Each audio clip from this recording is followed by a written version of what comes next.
So how do I even, first of all, welcome back. Happy New Year. I'm excited to start the year discussing Rostand. That seems like an ideal way to start the year to me. And as I was reflecting on Act 2, I realized there's a bit of a contradiction.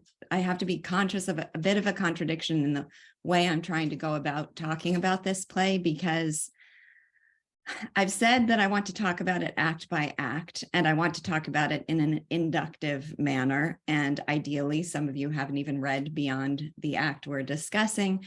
And so we're trying to confine ourselves to mostly to what we're able to gather from what we've read so far. At the same time, I'm very conscious that I have read the play. I have a definitive idea about where it's going and what it means, and that I'm inevitably going to be importing that into my own analysis of the things we're reading as we go. So I just want to acknowledge that. I don't have a solution to it exactly, but it's something that's something that works very well in my classroom, because I'm conscious of what the integrated meaning is and what the direction is. And so I can steer conversation in the classroom around that ultimate goal that I want the students to get to, but at the same time, allow them to be seeing it play out inductively and put the pieces together slowly as they're reading at the same time. So I kind of use my own understanding as a directional mechanism, instead of telling them what I think the final analysis or understanding should be. I use it to steer them in the right direction as we are having a conversation about it. So that's my goal here. But I was especially conscious of that in this act, because in our discussion of Act 1, Sue Lloyd said that Chantecler is the poet, that in her mind, I sometimes say the artist, or she says he represents the poet. And then we see all these other characters as representing other types in Paris, artist types in Paris at the time. But at what, I'm not entirely clear at what point you ought to come to that conclusion. Is that something that we resolved when we finished the play and put it aside and reflected on the action of what happened? Because to some extent, you can just be absorbed in the story of these characters as they're presented. And then there's another layer of analysis that goes on where you say, okay, what do these characters represent?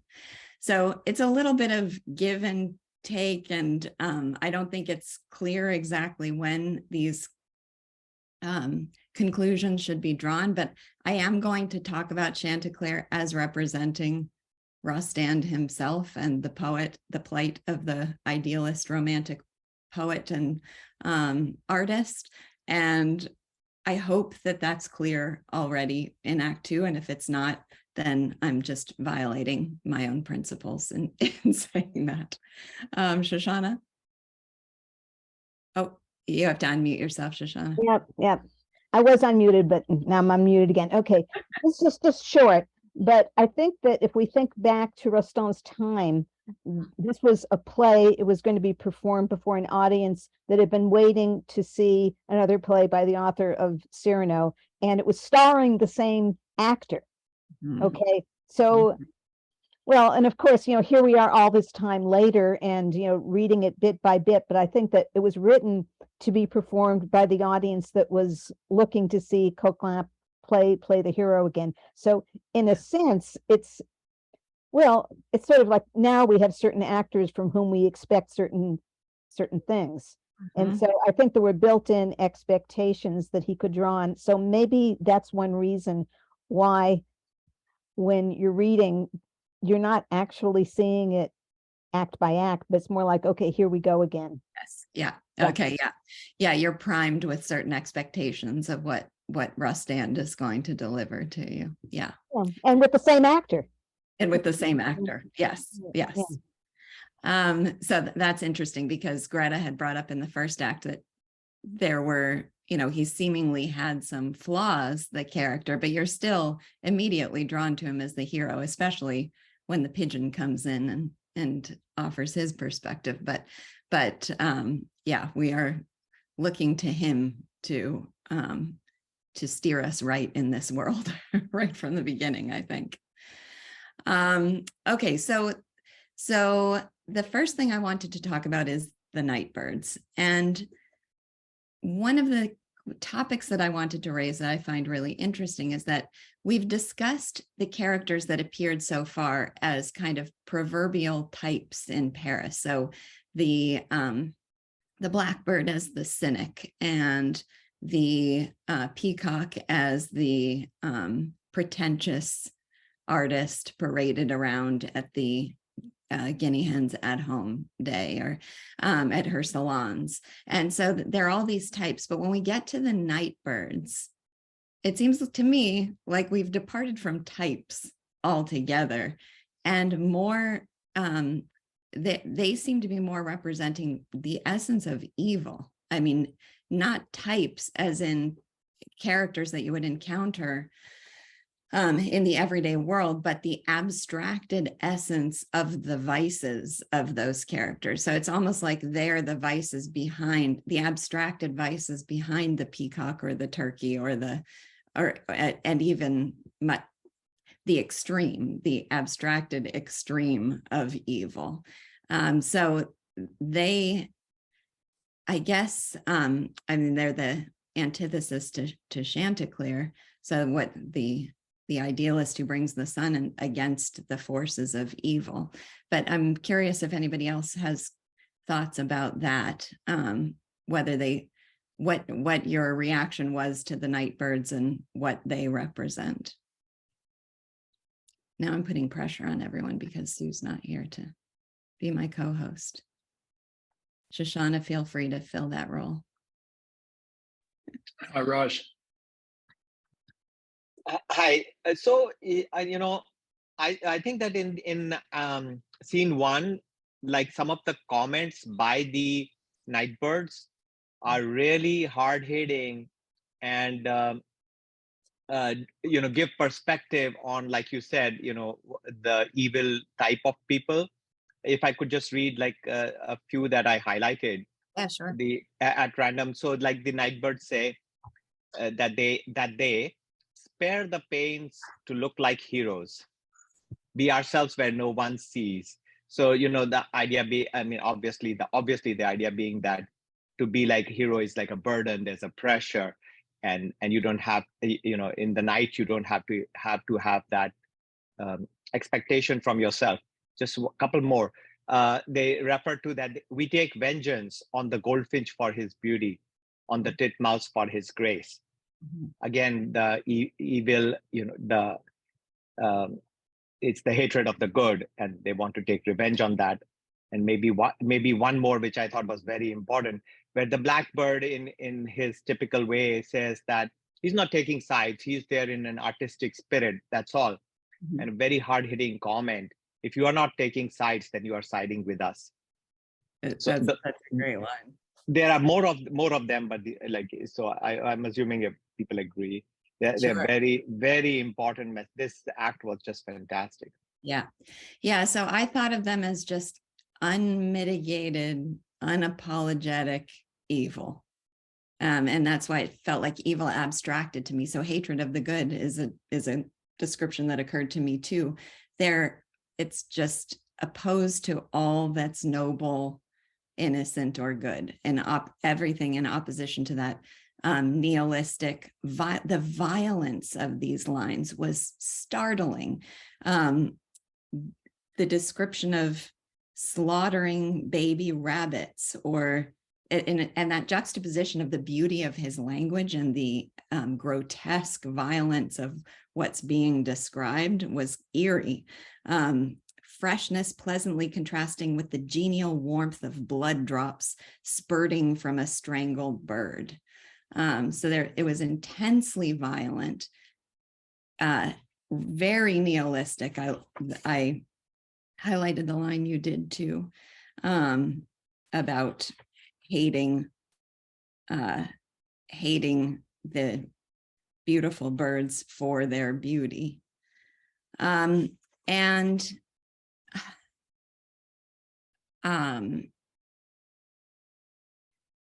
So it's, but it's interesting because they're like archetypes of evil instead of types that we're going to encounter in society. And that's, I think, well, we can hold off on further discussion of that, but I think that's, they almost exist for me in the background as the kind of collection of evils that the idealistic approach to life is meant to oppose. That's the best I can do right now. I have a connection to make to Hugo, but Joseph, would you call in a couple people? Yeah, John.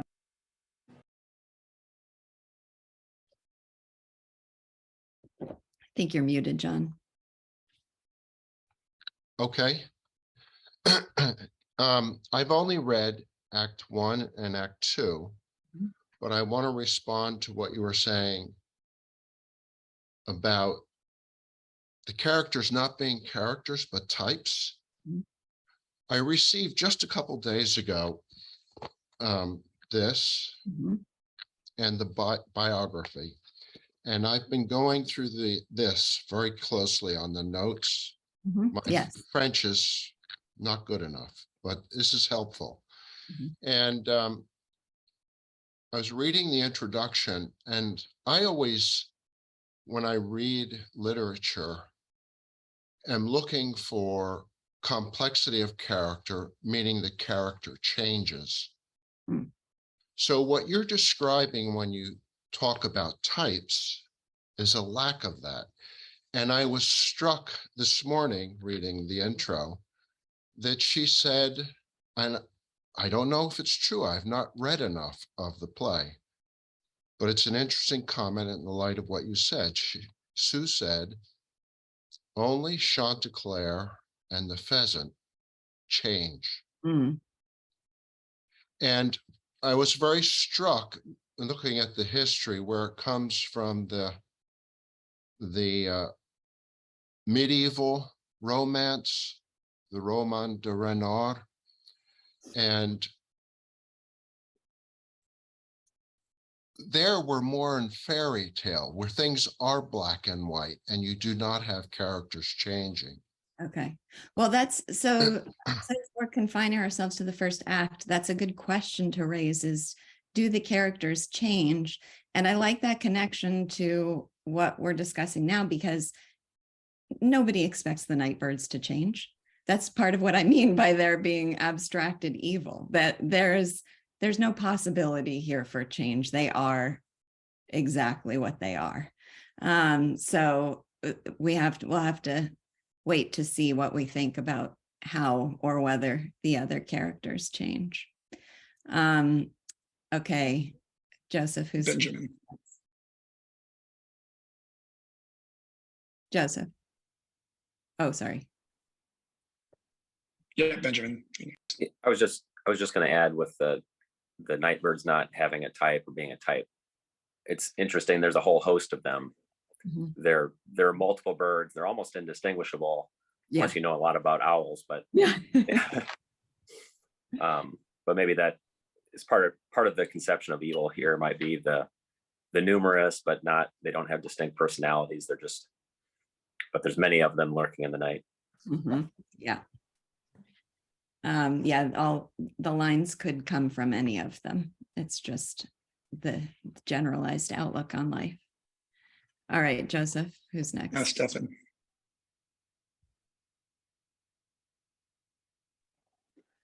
Takes so long to mute. So yeah, I'm loving this so much, and I really did feel that evil, eerie feeling when I was reading this, and just there's something really in modern times. I don't think you can get this kind of brutal description. I know in movies today you have gore, and it's just so easy and frivolous just to have that in a film, but there's something really different about this description that I don't really get out of that, where it's like really disturbing in a descriptive but beautiful poetic way, like you said too, which is, I guess that's the element that's missing, is the poetry.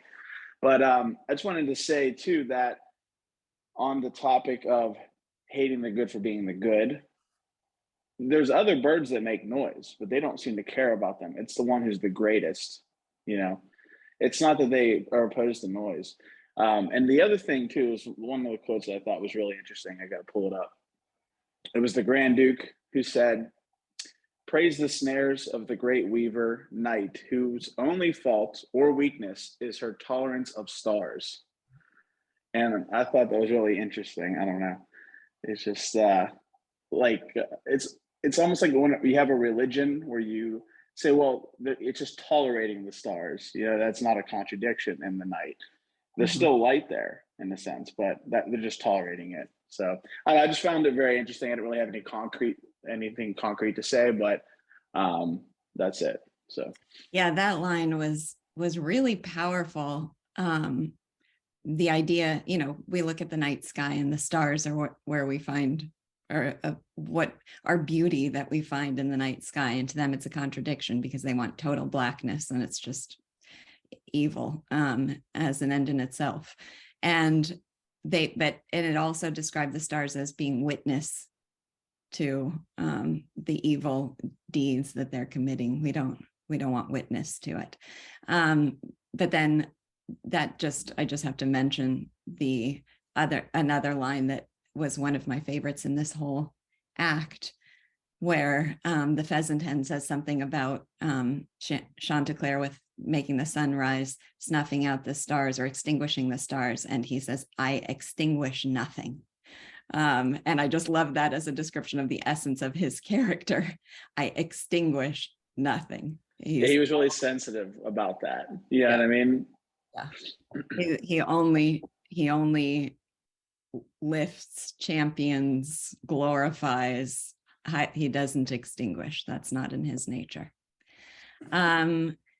One or two other quick comments, and then I do want to move to my next question. Yeah, Warren and then Heather. I found one other dimension of the evil that hasn't been mentioned, which is, on the one hand, they seem like they're very open and honest because they're conveying their hatred openly, but they also have to have their own rationalizations for what they're doing. So at one point, the screech owl says, the cock is a robber. And then they ask, what's he a robber of? And he says, he robs you of what? Of health, of gladness. So they're trying to come up with a rationalization for their hatred of the cock, as well as confessing openly their hatred of good things. I found that interesting because that's very important to mention. That level of evasion and rationalization is often a part of evil. Yeah. So one thing, okay, part of the reason I raised them as abstracted evil is that I don't even think of them really as needing motivation as characters. They just are opposed to the good. It's just evil as in opposition to the good. And this, I struggle to articulate this a little bit, but one of the lines that struck me the most was when they said, so they can only do their work by night when there's no light, when it's dark. That's the only time that they can appear and do their acts of evil. But they want to affect the day. They want to kill Chantecler. So they say their challenge is how kill from afar. And I sort of, that's the struggle that they have, how kill from afar. And I sort of saw that as, okay, there are these evils in the world, and we can think of them abstractly, and they don't appear as essences. So that's the sort of the thing of, that's how I'm thinking of them as being the birds of the night. We don't see them in the day. They don't appear. The evil itself doesn't make its appearance before us. It appears in subtle ways. And there are lots of lines from within the play we could connect to that, like the line about don't be fooled by the blackbird's size. That doesn't mean he's not evil, or how the birds are, or the line that someone brought up before about if you're not against us, you're for us. If you're not against us, you're on our side. So there are these ways that they appear in diluted form in the world, and that's the form in which we really encounter them. But here in this scene of the night, we're highlighting the evil itself.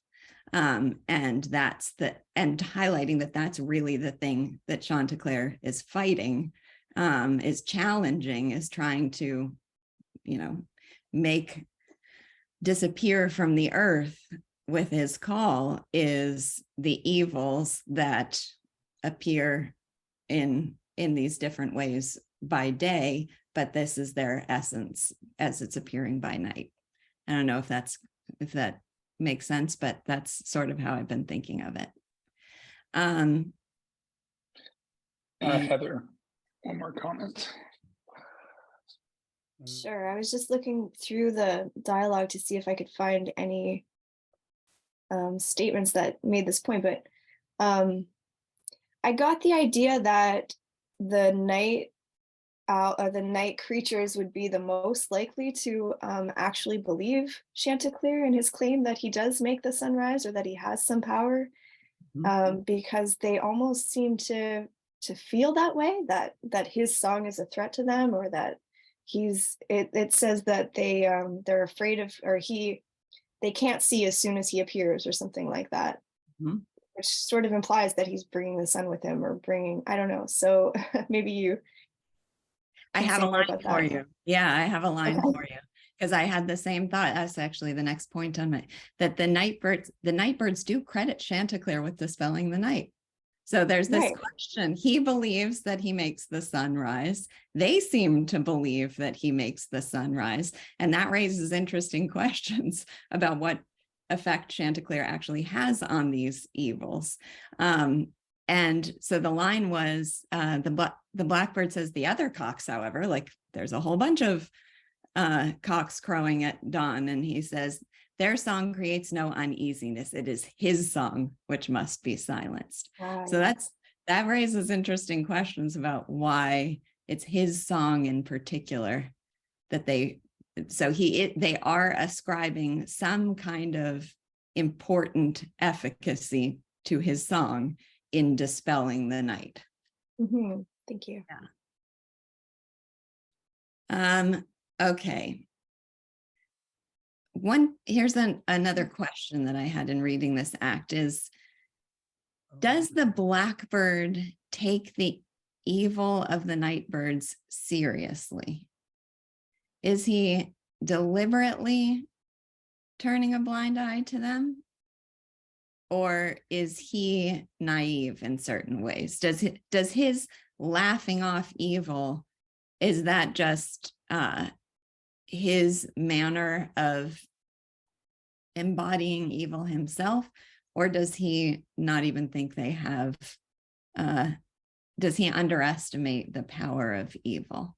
And then connected to that, why doesn't he want to tell Chantecler about the plot to kill him? I actually don't have a clear answer to that, because I felt unsure about it. So I don't know if anybody else has thoughts about it. Raj. To answer the first one, I think that the blackbird is self-deluded, meaning that really believes that he's there just impartially and not taking sides. And the evidence in the text for that is the sentence that's one of the nightbirds says, the blackbird here has worked in our cause. And the blackbird says, who, I? And they say, yes, you laughed at him. So on the one hand, it shows that the blackbird thinks that he's not really part of the evil, but it also is a great insight that by laughing at the great, we are supporting the evil. I'm just very struck by.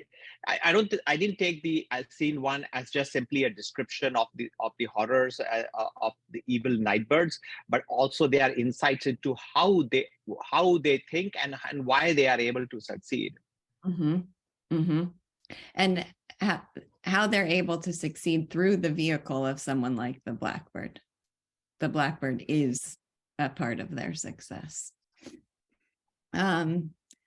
Okay, anyone else? Yeah. I know I'm kind of jumping ahead here, but it is related. Mhm. The last scene of the act, you know, what happens with the pot. Mhm. It kind of, there's an indication there that he's kind of an idiot, where he doesn't really think something's gonna, you know, he doesn't take anybody too seriously. He thinks he's always ahead, I think, of everybody else. Or Chantecler outsmarted him in that situation. But I also want to say that when you manipulate people, you have to, you know, this is the part of the evil, is that you have to know something about them and what they want to do, whether or not he thinks it's actually possible to use it against them. Do you know what I mean? Like, you have to know what their values are and what they're pursuing, and that's how you can use it against them if you're a manipulative person.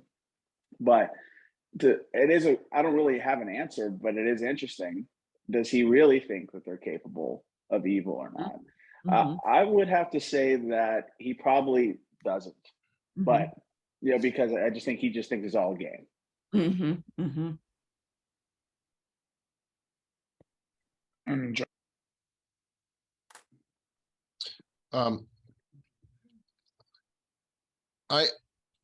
I remember that I only read Act 1 and 2. So only based upon seeing Act 2, I was very struck that on this question that the blackbird, I thought, clearly said, I believe it was to the pheasant, and also then subsequently alone to closing the scene, the act, to Chantecler, no, this isn't going to happen. It's talk. I was convinced that he does not believe it's going to happen. I was not undecided, having finished Act 2. I mean, that is the impression that I had from this act too. I think that's what raised the question, is that he just doesn't seem to, I guess the vice is not taking anything seriously, and so you don't take evil seriously either, but that you're facilitating evil in doing that. He's too shallow. Too shallow, yeah. So Wendy next. yeah, Wendy next. Okay, so I have a question about that though, because then why does he explicitly at the end of Act 2, he warns him, Chantecler. He tells, I mean, explicitly, this is what's waiting for you at the party. This is their plot.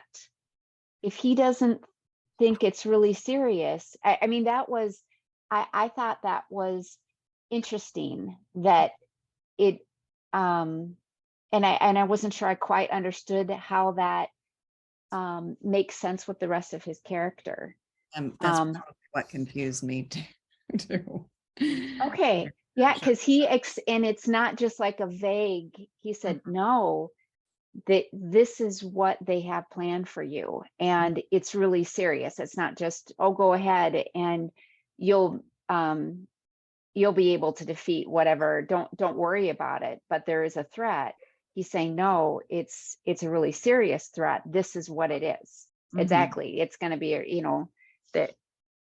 So I don't quite know how to, I guess it seemed to me like it made it him more of a conflicted character, that there is, even after mocking him so cruelly, that he doesn't want him to be destroyed.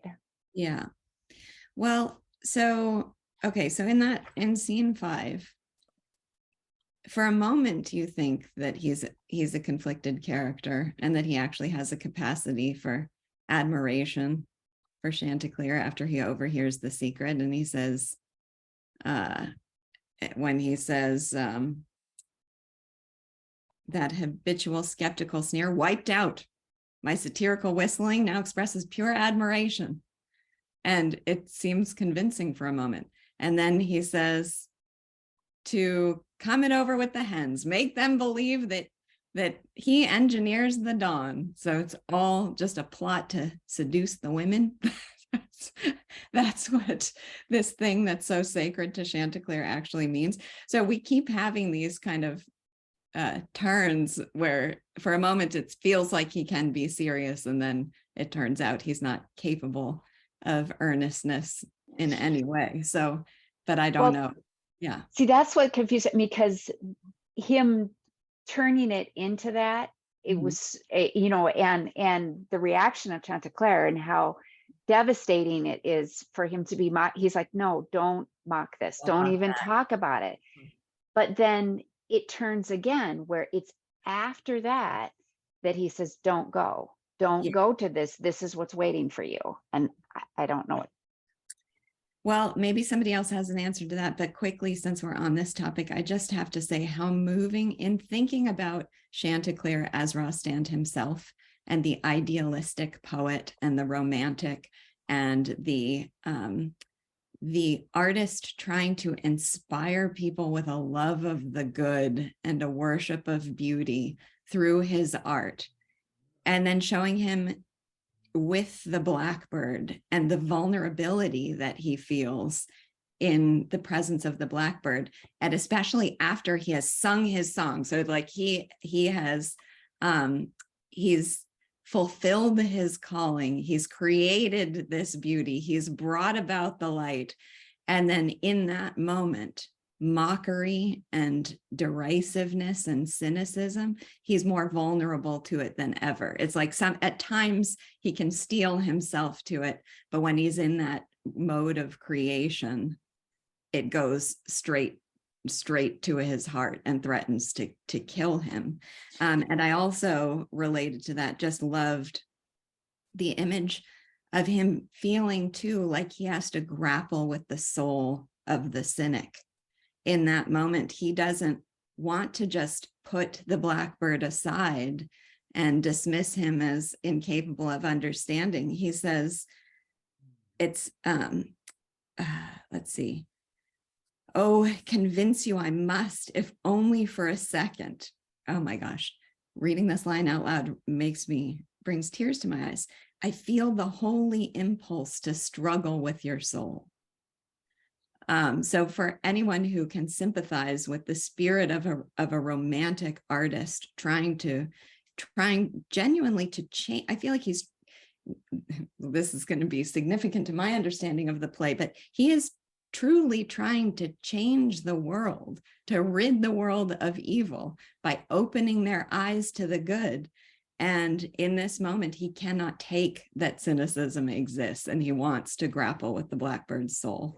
And I just find that moving and painful and beautiful. Okay. One quick comment from the chat. Yes. I'm going to highlight it because it's something I thought too, which is the blackbird luring Chantecler in, right? Does he know that by telling Chantecler, he said that? Didn't you say that earlier in the play? Yeah, he said that earlier in the play. If you tell him, he'll go. So it is interesting to think why he tells the pheasant hen not to tell him. I guess he knows he needs to be the one to do the luring. But that's what my impression was. Why would he tell him? Well, he knows Chantecler's not going to back down from the fight. Raj. So regarding the blackbird, like I thought of there are three things that I noted in terms of the blackbird's motivation. Like one was that by laughing, he makes himself believe that he's not taking things seriously. And by thinking that he's not taking sides, he's deluding himself, or believes that, like allows himself. But the third one that we didn't mention yet is that he encourages deliberately not seeing the evil. He refers to the sentences. He says, "Fear, I warn you, leads to dyspepsia. It's because he keeps his eye closed and buried in the sand that the ostrich has preserved his famous digestion." So he is choosing or encouraging people not to see the evil so that it won't ruin their digestion. And it reminded me of Rand's line, "Not blindness, but the refusal to see." That's good. Warren.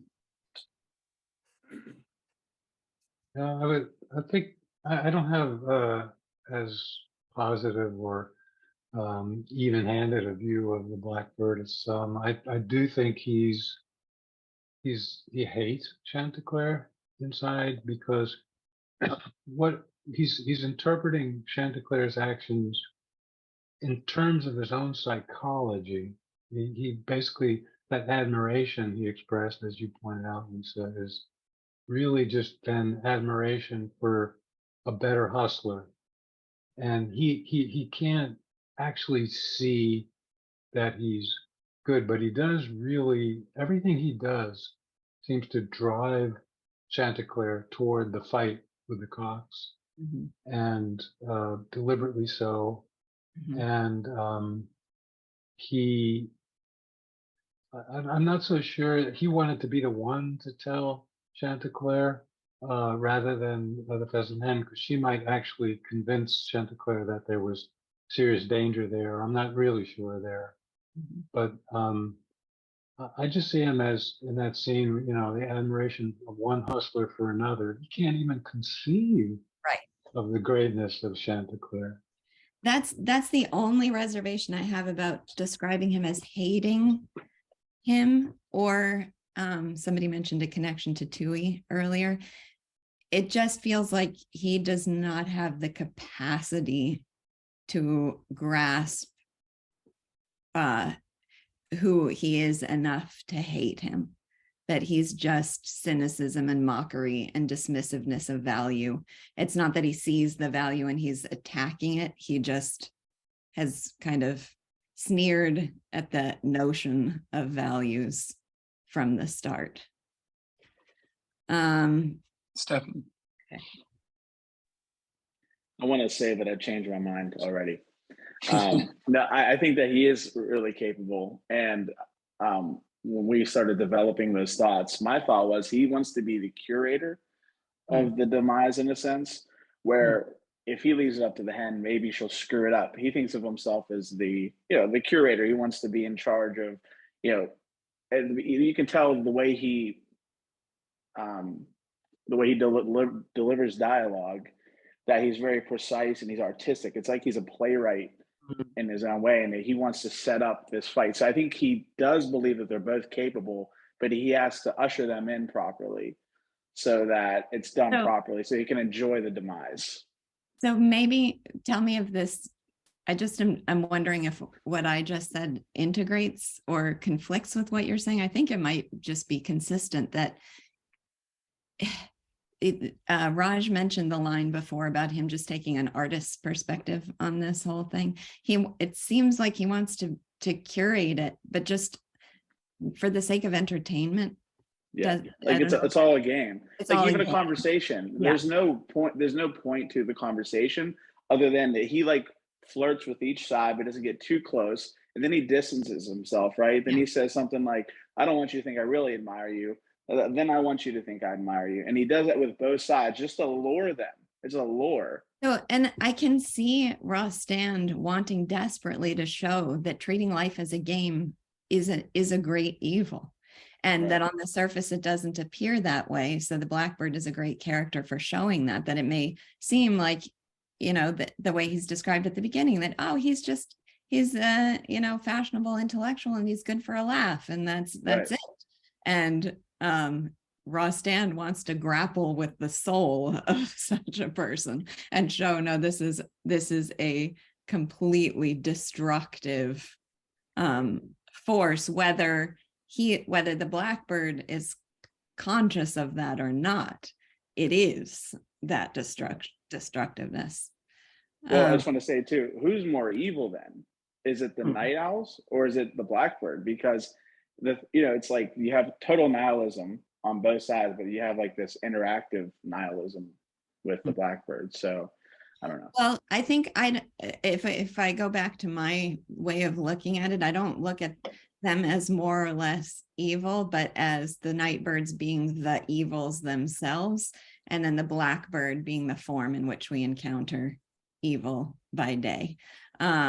that we really encounter evil in its more diluted form, which in a sense makes it, I mean, that is the form in which it appears. So that is the real danger.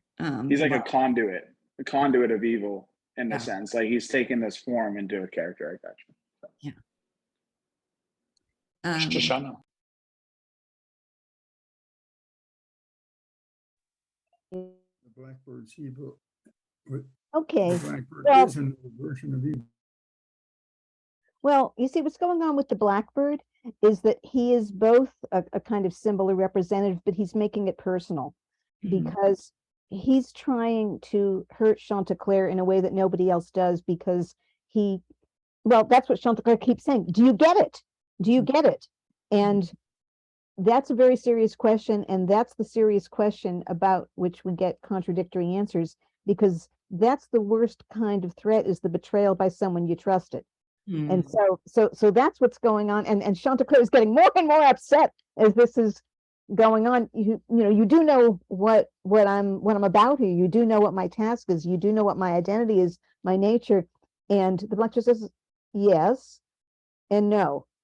And well, basically, if you think about it in human relations, it's the people who seem to promise the most and to know you best who can do the most damage. Right. And also who maybe also have the most hatred, because there's no, even though he acts cynical, he's not in fact indifferent. He's purposeful, he's intelligent, and you see, I think Chantecler can dismiss other people because they don't know the language. They don't know what we're talking about, but this guy seems to, and Chantecler is getting progressively more and more upset during this, because that line that you quoted about, I want to catch you, want to trap your soul. He wouldn't care about about birds who are nothing, but he cares about someone who needs to understand or seems to understand. And that's well, and again, I mean, there's the grammar, he's using the intimate you, and we poets and so on. So it's hard, because I think we want this to be a human drama, and Rostand is kind of teasing us by making them birds and concerned with bird illusions and bird poetry and so on. But Chantecler's emotion is very, you might say, human. Yes. Yeah, that he really cares, and he keeps saying, let's be serious. Yes. Yeah, let's be serious. And well, if someone isn't going to be serious with you, that's a real betrayal. So I think that Chantecler has this, he's got abstract enemies, but here the abstraction is, now it's personal. And that's, well, I think that if this were a different play, maybe we'd be able to know more about what the Blackbird actually wants. But what we do see is what the Blackbird actually does. And the way that's a problem with Chantecler, because I think we empathize with Chantecler, and there's a kind of mystery. What is the problem here? Why can't we be serious? Why can't we be straight? And I think maybe we're going to end up being frustrated because we don't get the inside view. We don't understand the Blackbird. And well, that makes us like Chantecler, who doesn't understand the Blackbird. What is this? Yeah. And so again, projecting this back to Chantecler representing Rostand and his vision and his art, there's a story in Sue Lloyd's book about, I think it was, I might be mixing two stories, but I think it was when he went to a celebration for Sarah Bernhardt and recited a beautiful poem sonnet that he had written to Sarah Bernhardt. And then afterward, they went to a play on the Paris stage. And the first word of the play was merde, which means shit. That was the very first word of the play.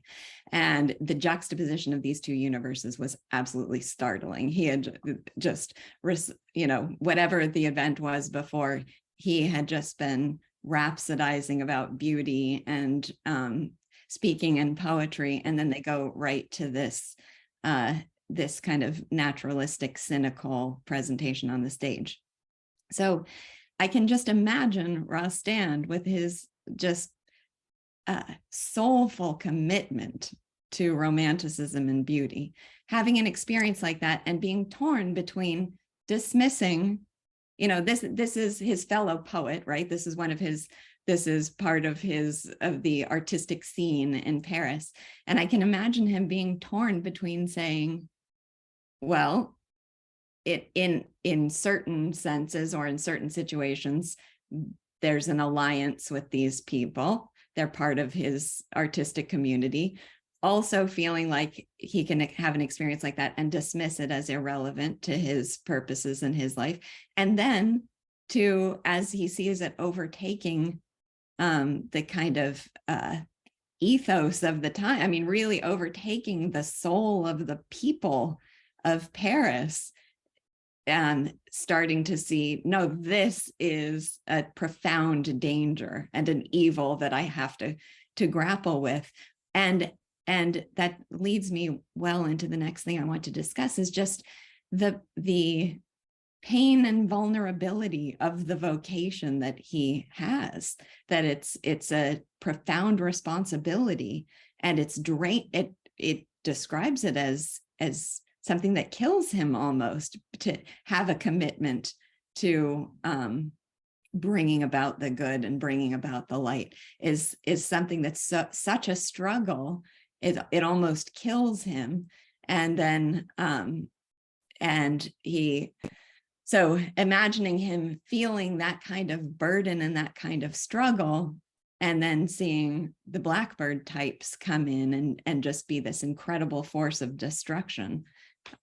I think that, I don't remember exactly when that story was, but I think it's a true story. Yeah. And there's something a little bit like it in The Fountainhead. You might remember when Dominique drags Wynand off to see that play, and Wynand he's not Chantecler, but he's rising, and she says, okay, let's go to this play. And what do you think? How about putting me into that play? How would, basically she's emphasizing the contrast. So I think it's not nothing. It's something significant. Yeah. And well, I don't know if this is a thing, but the merde, that word, it's one letter different from the word for blackbird, just saying. M-E-R-L-E, merde, so I think an audience might hear that. That's, I mean, if my name were Meryl, I'd probably change it. Yeah, that's it. Thanks. So I think Paul's been trying to comment. Paul, just a reminder, there's a button to raise your hand. That way I don't call on you. Have you been trying to make a comment, Paul? Yeah. Go ahead. That works too. Go ahead, Paul. Can you hear me? It's very faint, but let me crank up my mic here a bit. That's better. That's better if you get closer. Okay, it seems like the blackbird is just another version of evil. And the evil is that he knows the nature somewhat of the night creatures, and with Chantecler as the enemy bringing the light to close down the night creatures, and he's ambivalent to it. And this ambivalence is his evil. I don't take a stand on either. I know what either one is, and I have no position on it. That's another form of evil, I think so. Yeah, and I think that's what the Nightbirds themselves identify in the line that somebody quoted before, of saying, if you're not opposed to us, then you're with us, and you were on our side by laughing at him. That's your form of evil.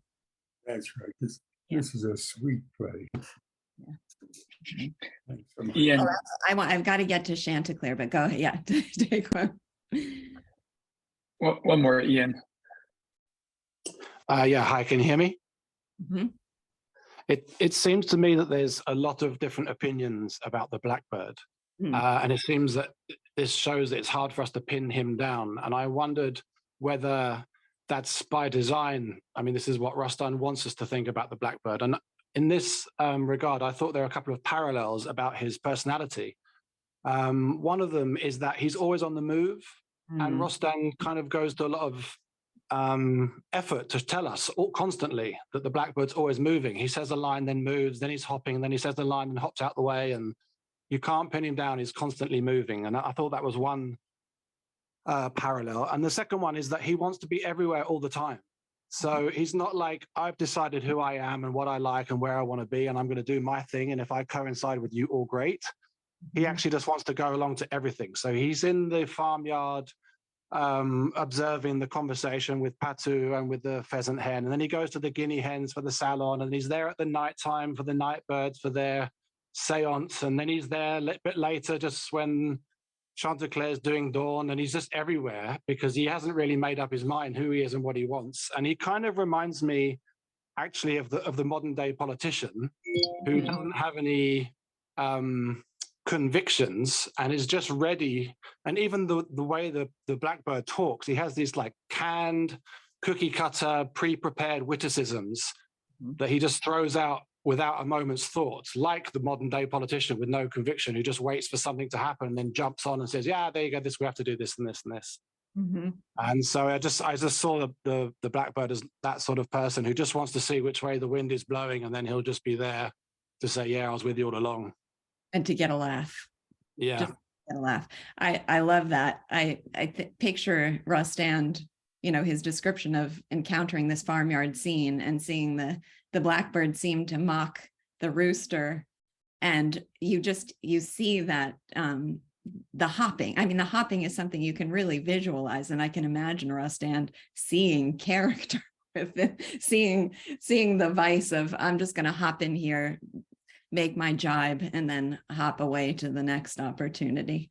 Yeah, that's great. That's very helpful. Thank you. All right, on to Chantecler.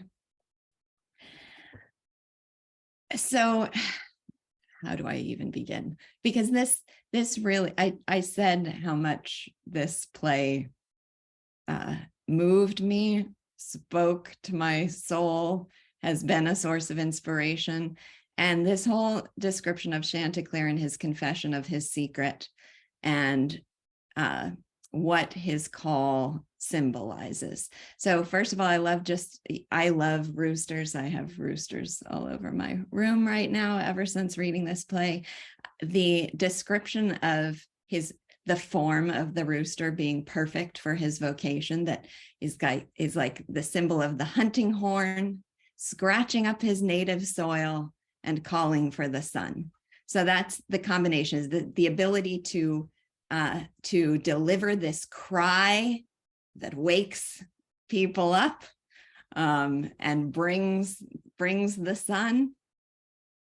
To the scratching of his native soil is really important to Rostand, and Sue has talked a lot about that, about his love of the Basque country and his love of nature and his love of his community, and feeling like he is a voice of his people and his time. But also, I like that image just as a description of being very connected to your particular purpose. So he is not all artists, he is an artist, and he's an artist with a particular voice, and it's that particular voice that he has to be true to.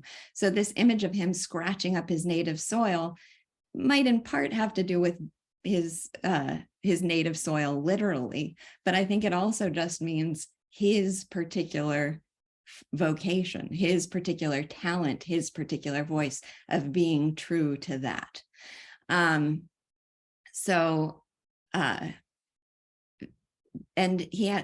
just reveled in his descriptions of what his vocation, which is especially important, more important than that of all the other roosters, what his vocation is. So descriptions like, that cry which rises from the earth, that cry is such a cry of love for the light, is such a deep and frenzied cry of love for the golden thing we call the day, and that all thirst to feel again. So a cry for love and the light. And then this line, he says, singing is my fashion of waging war and bearing witness. Waging war and bearing witness. And I just love that as the description of singing, his poetry, his artistic creation as being a way of waging war. It's not something he's doing as a creative fantasy to entertain people. It's a way in his mind of changing the world and literally bringing about the light. So bearing witness to evil and waging war against it through singing. And that's the Hugo connection I wanted to make, is in what sense is the artist waging war and bearing witness? And in what sense is he bringing about the light and extinguishing evil? And I thought about Hugo's preface to Les Miserables, in which he says, these are the evils that we face: poverty, ignorance, the degradation of women. And he, in beautiful, poignant, powerful poetic terms, identifies what he regards as the greatest evils plaguing society. And then he says, as long as those evils exist, books like this cannot be useless. So he's not just telling a story. He's telling a story with the purpose of changing the world, changing society, eliminating those evils that he is trying to so powerfully highlight. So that's what I think of as the vocation that Chantecler is describing. And I think one of the questions here is, does he have that power or doesn't he? I think that's when he's questioning, when this question arises of, is he raising the sun or is he not? Does he actually cause the sun to rise? He believes he does, but there's a certain sense in which we're supposed to say, think of him as deluded. You don't actually bring about, you don't actually raise the sun. But I think the artist has to believe that his cry has the capacity to bring about the good in a causal way, to be able, the romantic artist, the true, passionate, earnest romantic artist has to believe that there's causal efficacy in what he's doing to be able to do what he does. So I just wanted to make that connection. And then there are so many lines that in that context are so beautiful. I'll let other people talk and then I can share some of those. Yeah, and just to add to the line that struck me from the first act was, I think when somebody said, nothing's beautiful, and he just responded, everything. I don't remember the exact line, but to me, that was, his mission is to draw people's attention to the good. Right. And it was something I think about, there's probably the pheasant hen saying, on this humble little farm, like, where are you going to find anything that's spectacular? Like, no, it's everywhere. It's an outlook on the world. It's not a particular set of circumstances. Yes, we're going to go Stefan and then Paul. Paul, I did see your hand raised. So we'll go Stefan and then Paul. So, I mean, this was so delightful to read. I loved every second of it. And it was like the drama not the drama, just the beauty kept getting ratcheted up. And it was like full throttle by the end. It was just amazing.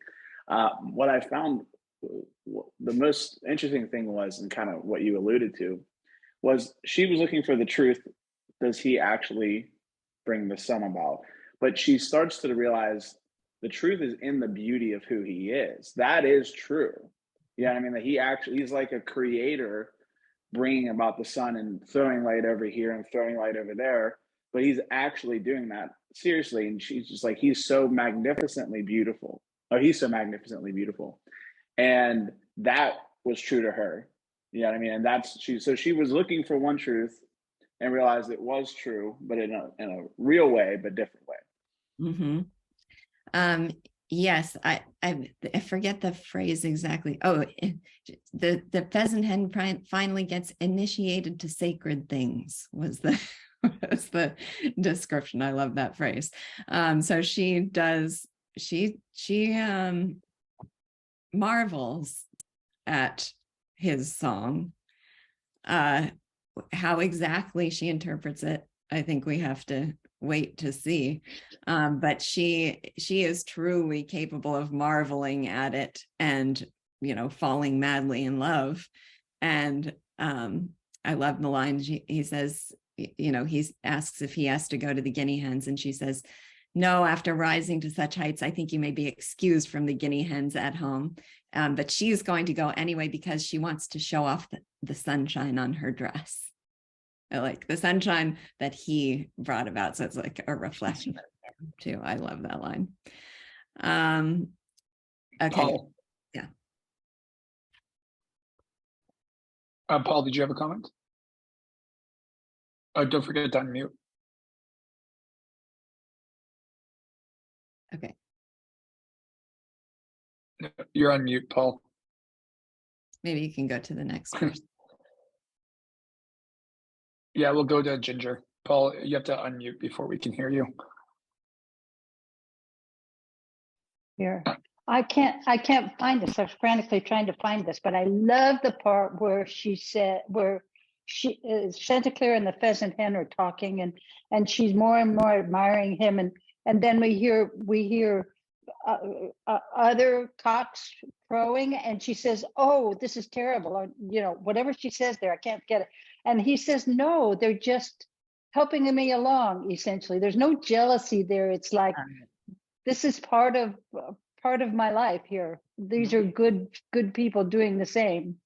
Mm-hmm. I just love that. Yes, and I also a related line that I adored was, she says, "And you believe that the sound of your voice, the whole world is suffused." And this relates to what I said before about his voice. He says, "I have no clear idea of the whole world, but I sing for my own valley and desire that every cock may do the same for his."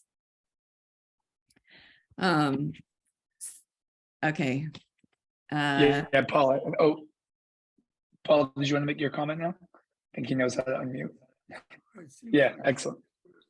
Chantecler, he is like by his bringing the light, he illuminates the warmth that the light brings to the earth, and he screwed into the earth with his claws, and says he sings the song.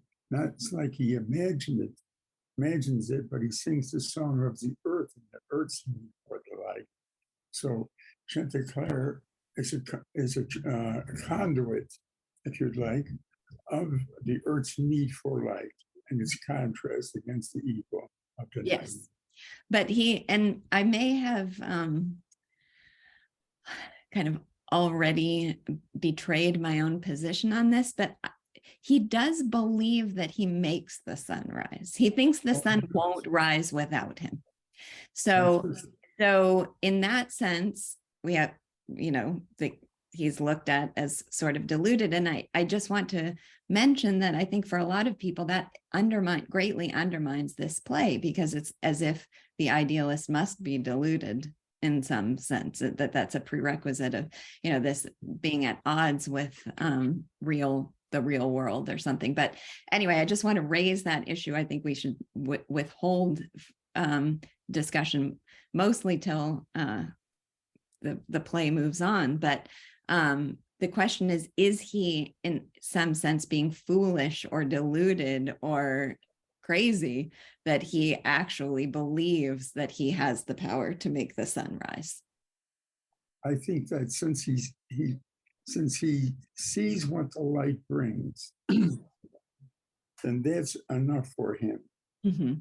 He doesn't need to be deluded because he's illuminating what the sun brings. Well, I agree that he ought to feel that way, but he does believe so that isn't enough for him. He really does believe that he makes the sun rise. How can he not but believe it? Yeah. Right. That's all. Thank you. Heather. I was just going to say my favorite part of this is how he needs the pheasant hen to also believe it and to say that she believes it at the end of the scene. And she tries not to, but then in the end she does. She does say, I do believe it, and that's what he needs to hear. Yeah, so that's an interesting question, is why that's it's essential to believe that. Yeah. Okay, who's next? Ian's next. Yeah, I definitely struggled wrestled over this point of whether he's delusional and how that was going to affect my love of his character, because there's no doubt that this scene bowls you over with his brio and gusto about which he goes with it, about his task, and witnessing the pheasant hen fall in love with him is to go through that yourself in life, and then to witness other people do it. The moment when you realize you love someone is a spellbinding moment. And yet all the time in the back of my head, I'm thinking exactly what the nasty old blackbird himself says, which is, who cares if he sings for the dawn? What will be, will be. He just openly, blankly says it right there, that the rooster has no effect on the dawn whatsoever. And so I'm thinking, yeah. And it reminded me of that book I read a long time ago called The Life of Pi, which I don't remember too well, but there's one scene I remember where one of the characters asks the other, why do you believe in God? And the answer essentially is, because it's such a beautiful story, and who cares if it's not real? Right. Being an atheist and an objectivist, I'm entirely not convinced by that argument. And so I look at Chantecler and wonder, how am I supposed to take his character when I believe in the cold, hard reality that he doesn't bring up the sun? Well, that will be the discussion for Act 4. And I'll be very curious to hear where you land on that question. I myself have no reservations about this play whatsoever. So I love him wholly. Yes. Do you have time for one more, Raj? So, we are focused on the beautiful description of Chantecler struggling to make the sun rise, not only rise, but then to expand and, in layers more and more, and, every last bit of darkness to be dispelled, which was the magnificent part of it. But I just wanted to highlight the other part, so it has been said that there are two great things in life, work and love. Okay. And the present of the pheasant hen is not just simply as a witness to his work, but they are interrelated. If I could just quickly read 3 or 4 lines to support my what I was saying. Lisa quoted the line, 2 sacred things I am initiating you. You help me to sing better. Come closer, collaborate. Every word you whisper in my ear should be translated into sunshine for all the world to see. I am at once doing my duty and making you more fair. I am gilding my valley while brightening your wing. So good. Yes. So her love helps him in his quest, and that those lines are just so beautiful. But you're also, so this idea of vocation is significant, not just in the sense of Chantecler is fulfilling his vocation, he's allowing everybody else to fulfill theirs. That's a significant part of what bringing up the sun is doing, is people are being awakened to work and to fulfilling their own particular purpose. So there are a lot of beautiful lines about that too. And Raj, I think Greta raised some question at the beginning about the pheasant hen wearing the garb of a male, and what the significance of that was. And I think there's something significant here in terms of what her role in Chantecler's vocation is meant to be, or how she can best be supportive of him. I'm still in a meeting. I'll come see you later. I have a little visitor. So let's see, where was the line about I'm not going to be able to find the line about awakening people to their vocation, but that was a really important theme here too. So I think the point you were trying to make before, I'm now convinced of. You said, is it necessary? I think you said something along the lines, is it necessary for him to truly believe he's making the sun come up? Because he has to also believe, like, it's a great metaphor for what he's also trying to do for everyone around him, is making them see the beauty. So I'm wondering now if that's necessary for his character. He has to believe he can make the sun, just like he has to believe he can convince people that they can see. I'm going to refrain from further comment till we have more to work with. Is there, okay, should I move on to my next point? Okay, so the other, Sue brought this up in one of the first sessions, but she described Rostand as facing a lot of self-doubt and struggle in the creation of his art. And we get a lot of that in this act too. I thought that was really interesting and beautiful, that it describes the struggles of the artist, not being able, fearing that he won't be able to do this again. Each time he succeeds in making the sun rise, he fears again that he won't be able to do it the next time. Let's see, there's a line on 114. I made the sunrise. I did. Wherefore and how and where? No sooner does my reason return than I go mad. For I who believe I have power to rekindle the celestial gold, oh, it is dreadful. I feel myself unworthy of my glory. So that's one aspect of it feeling insecure. He feels unworthy of the glory. Why was I chosen, even I, to drive out black night? No sooner have I brought the heavens to a white glow than the pride which lifted me aloft drops dead. I fall to earth. What, I, so small, I made the immeasurable dawn, and having done this, I must do it again? Nay, but I cannot. Nay, it would be vain. Never need I attempt it. Despair overtakes me. Comfort me, love. Which Raj, going back again, that's one of the roles that she can play, is comfort to him in the struggles that he faces in fulfilling his vocation.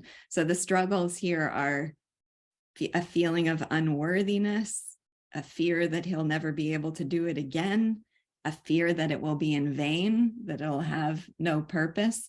But that's what he feels when his reason returns.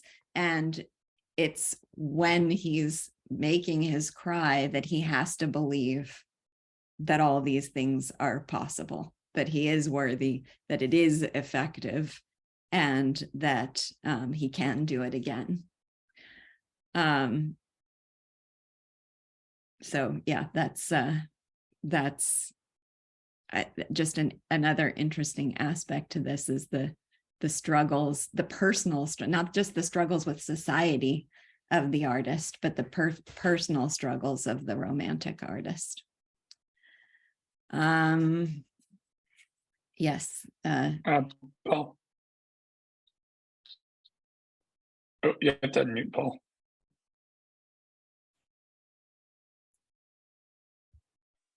It's as if Rostand is talking to us directly about his predicament. And he uses Chantecler to sing his voice, to intersperse it into this discussion, to this play, it seems to me. That's it. So one question, we only have a few more minutes, but one question I had is, what is the vulnerability in sharing his secret? He's tried to keep it a secret and not let others know. And that's, I was curious if anybody has thoughts about what's wrong with telling it. Ginger. He could be convinced that he can't do it. In those vulnerable moments where he's doubting himself, he could be convinced, and then he wouldn't do it. He can't allow that opportunity. Yes. There does seem to be an idea that the process of creation is a sort of madness and has to be a sort of madness. And if I interpreted that literally, it would be at odds with my own perspective on what creation is, but there's a sense of it that makes sense to me. And I think what you just described connects to the part that makes sense, is that the particular type of vocation he has to, in that time, give himself over to it so wholly and have such a strength of conviction in defiance of every threat and every doubt that he sees around him, that in that sense, I don't want to describe it as deluded, but it's almost as if he has to shut out the rest of the world, and that metaphorically, that's a little bit like deluding himself. May I say one more thing? Yes, please. Another way I think of it is just the people creating the future. So something that doesn't exist yet. How can it exist unless you believe that it can?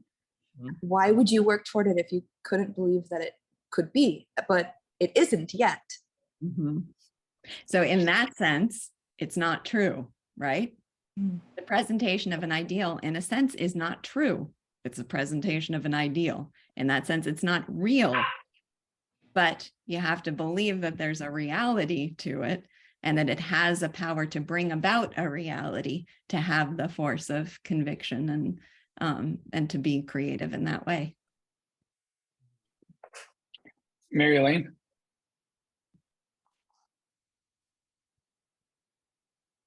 But repeating what was already said, but it's so sacred and such a high value to him, and he would be so vulnerable and so bearing his soul, that you only want to do that with people who are going to take you seriously.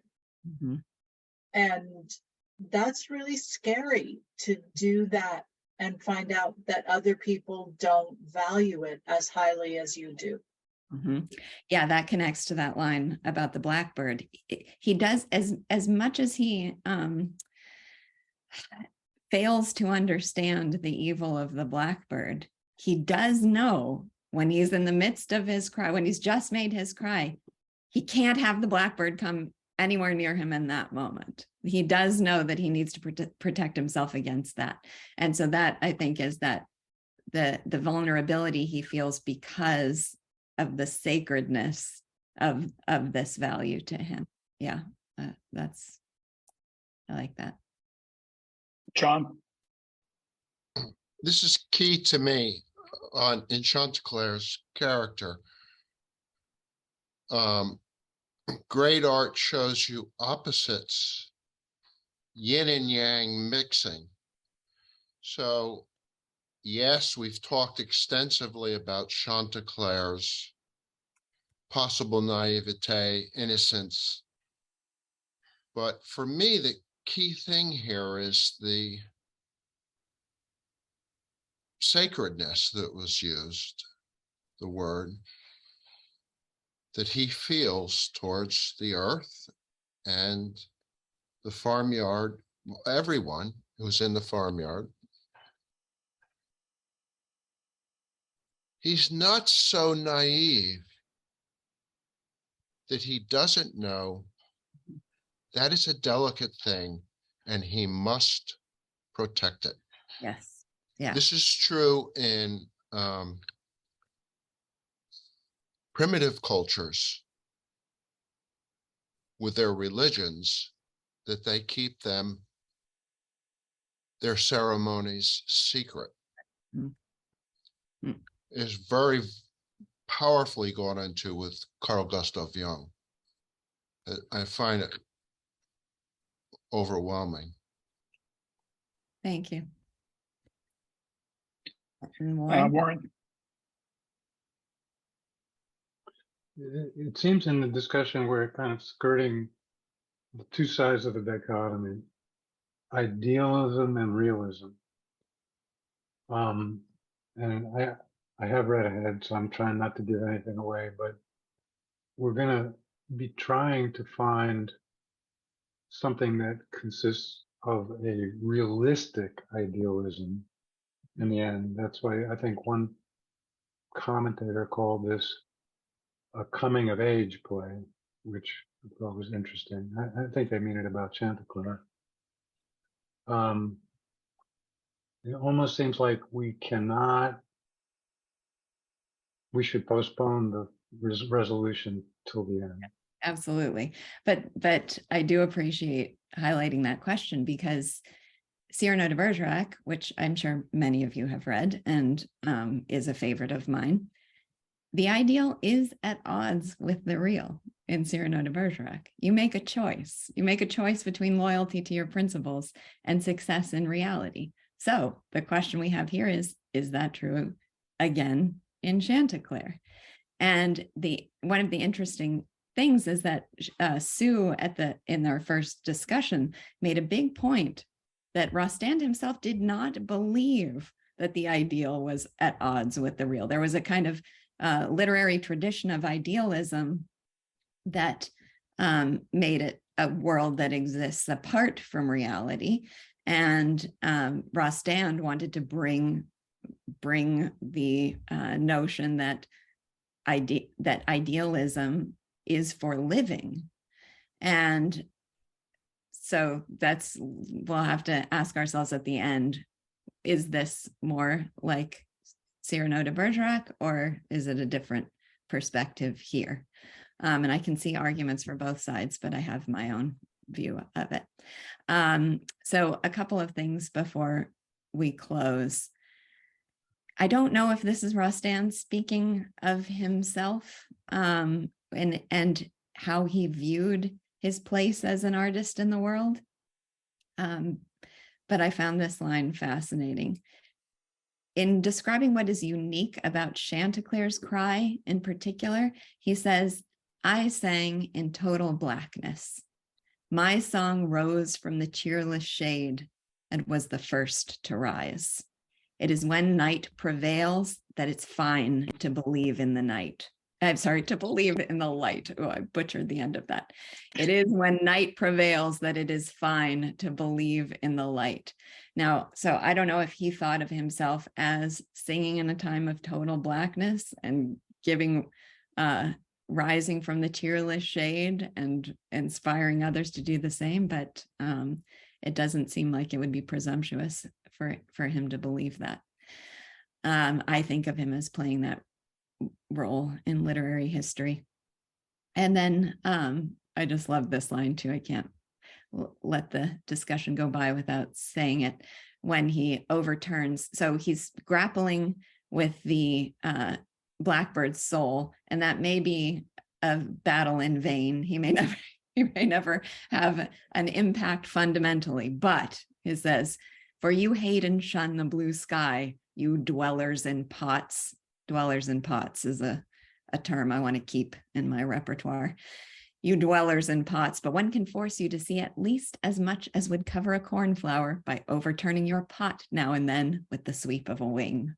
So even though there may persist those dwellers in pots, artists like Rostand make them, at least for a moment, experience the ideal and challenge their own outlook on the world. All right, we will close there and we will discuss Act 3 next Sunday morning. Thank you, Lisa. Thank you. Thank you. Thank you, Lisa. Thank you, everybody.